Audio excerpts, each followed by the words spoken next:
जय माता दी। हरे कृष्णा, राधे राधे। कैसे हैं आप सब लोग? आप सभी का स्वागत है आपका अपने चैनल कृष्णा प्यारी शिखा में।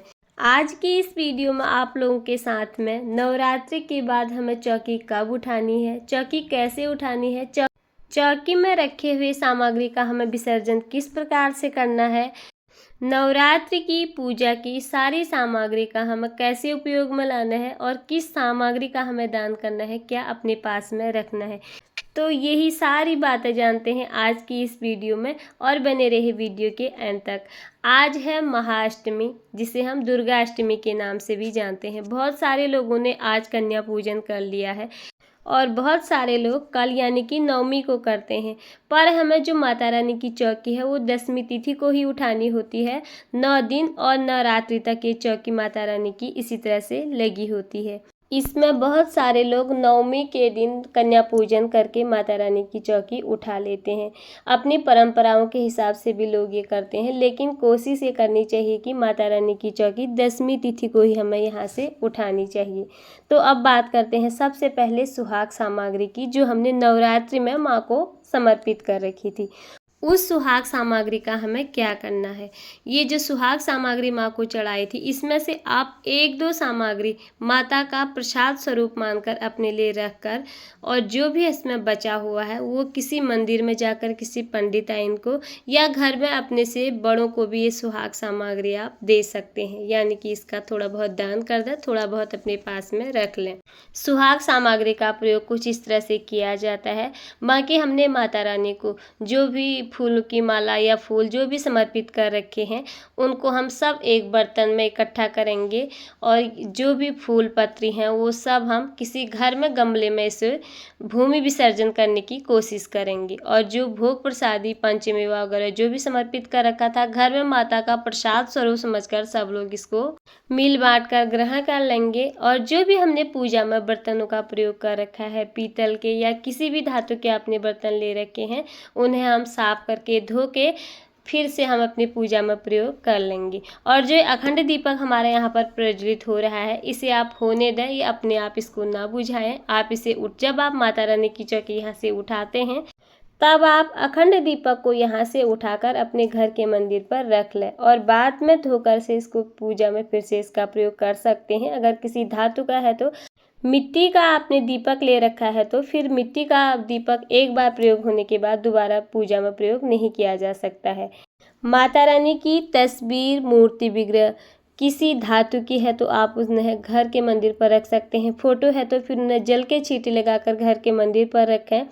अगर आपने मिट्टी की मूर्ति की स्थापना कर रखी है तो फिर उनका विसर्जन करना होता है।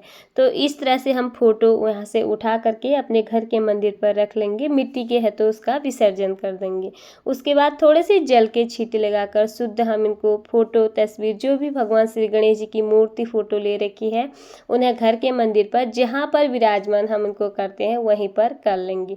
और जो हमने ज्वारे बो रखे हैं उसमें भी थोड़े से जल के छींटे लगाकर ज्वारों को हम थोड़ा सा तोड़ लेंगे। इस ज्वारों से हम अपने घर के सभी मंदिर के सभी देवी देवताओं को पूजेंगे, माता रानी को ज्वारे चढ़ाएंगे और घर में जितने भी सदस्य हैं सबके सिर पर ये ज्वारे रखे जाते हैं माता रानी का प्रसाद समझकर। बचे हुए ज्वारों हमें गौ माता को खिला सकते हैं और इसकी जो मिट्टी है वो हम घर के गमले में ही इसका विसर्जन कर सकते हैं। आपके घर के आसपास कहीं नदी तालाब है तो आप बहते हुए जल में भी इसका विसर्जन कर सकते हैं, लेकिन कोशिश करें कि ज़्यादा से ज़्यादा चीज़ें हम भूमि विसर्जन करें। घर के गमलों पर ही हमें इनका सब चीज़ों का विसर्जन करना चाहिए।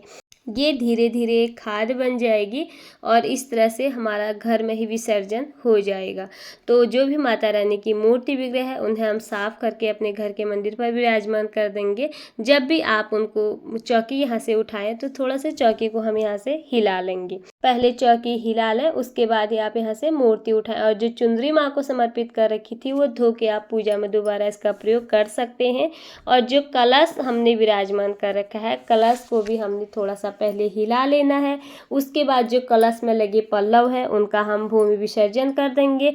और जो इसके ऊपर से नारियल रखा है, कई जगह फोड़कर इसको प्रसाद स्वरूप में बांटकर खा लेते हैं और कई जगह इसका विसर्जन कर देते हैं। आपके वहाँ जैसे करते हैं या आप जैसे भी करते आ रहे हैं उस तरह से अपने परंपराओं के हिसाब से ये सब किया जाता है। और जो भी इसमें सामग्री डाल रखी है जैसे हल्दी की गांठ, सिक्का, सुपारी।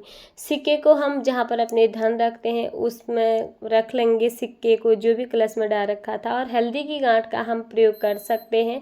जो सुपारी है उसका भी पूजा में दोबारा से प्रयोग हो जाता है। जो हमने नवग्रह की स्थापना कर रखी है उन नवग्रहों के जो सुपारी स्वरूप मानकर उनको भी हम धोकर उन सुपारी का भी हम दोबारा पूजा में प्रयोग करेंगे। और जो उसके नीचे से हमने चावल रखे थे, कलश के नीचे से चावल रखे थे, उसमें थोड़े और चावल डालकर, जितने भी पूजा के चावल है उसमें थोड़ा और चावल मिलाकर हम किसी ज़रूरतमंद को या किसी मंदिर में जाकर इसका दान कर सकते हैं। और जो सुपारी में हमने कला रूपी वस्त्र समर्पित कर रखा था उसका हम भूमि विसर्जन कर देंगे और या तो कहीं जल प्रवाह कर लेंगे।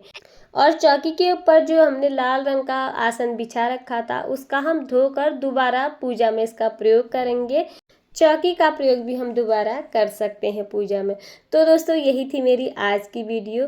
नवरात्रि के बाद हम माता की चौकी कब उठाएं, कैसे उठाएं और उस सामग्री का क्या करें। अगर आपको आज की वीडियो थोड़ी बहुत भी यूजफुल लगी हो, वीडियो पसंद आई हो तो प्लीज़ वीडियो को लाइक, ज़्यादा से ज़्यादा शेयर और चैनल को सब्सक्राइब जरूर करिए। जय माता दी। माता रानी आप सभी की मनोकामना को पूरा करे।